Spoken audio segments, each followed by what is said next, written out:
Hello and welcome to Polk County, the heart of Central Florida. I'm Murtis Young, Historic Preservation Manager. Join me as we travel on the Heritage Trail to visit Polk County's rich and diverse historic sites. The diverse history of the area is evident across Polk County, from city centers and urban neighborhoods to rural farms and cultural landscapes along our roads, railways, and rivers. History allows us to explore sense of place, the unique character of the county, and learn about the numerous people and events that shape the region. In celebration of this rich cultural heritage, the Polk County Heritage Trail was developed to highlight more than 150 years of county history. From historic homes and museums to Civil War sites, the trail provides an opportunity for communities to share their local history in the authentic locations where it happened. Join us in exploring the Polk County Heritage Trail. Today's stop on the Heritage Trail brings us to the Lake Wales Museum and Cultural Center, locally referred to as the Depot.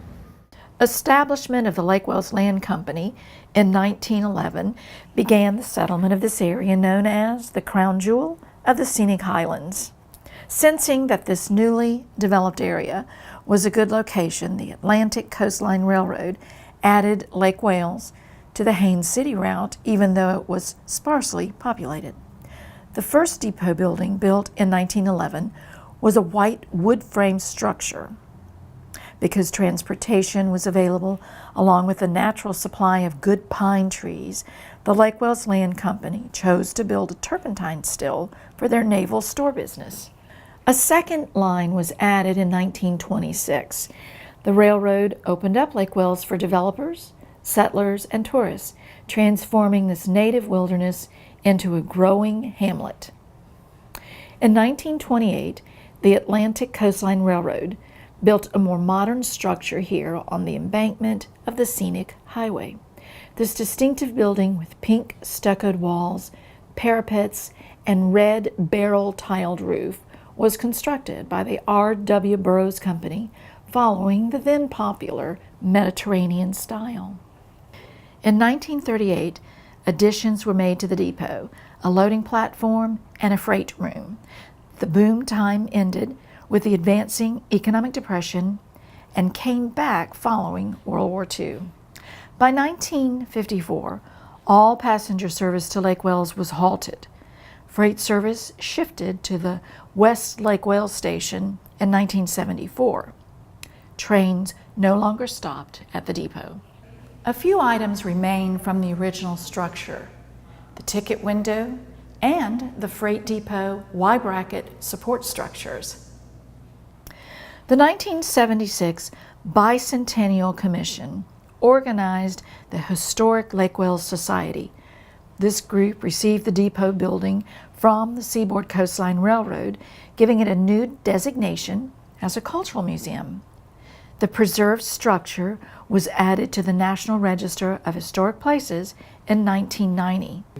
The Depot Museum holds an array of artifacts, documents, photographs, and ephemera unique to Lake Wales.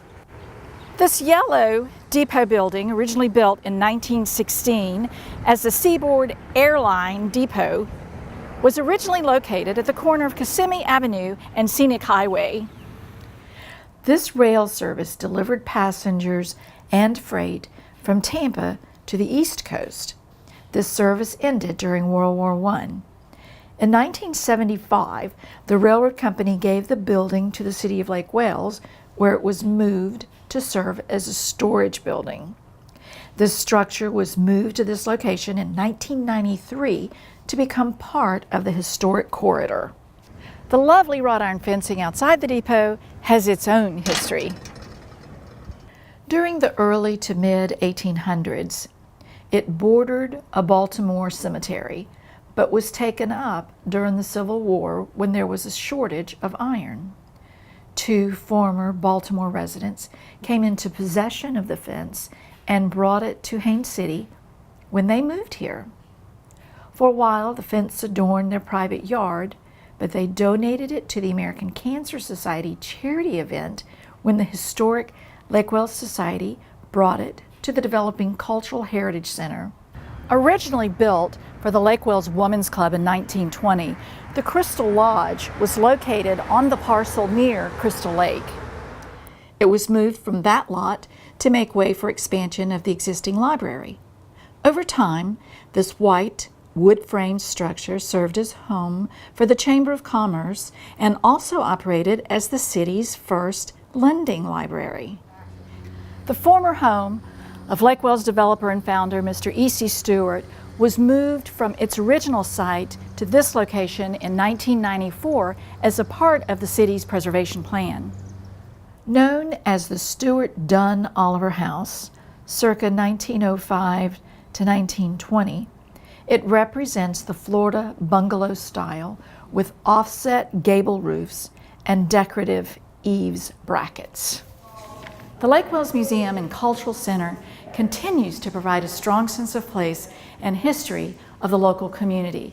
We invite you to hit the road and discover these and other interesting places on Polk County's Heritage Trail.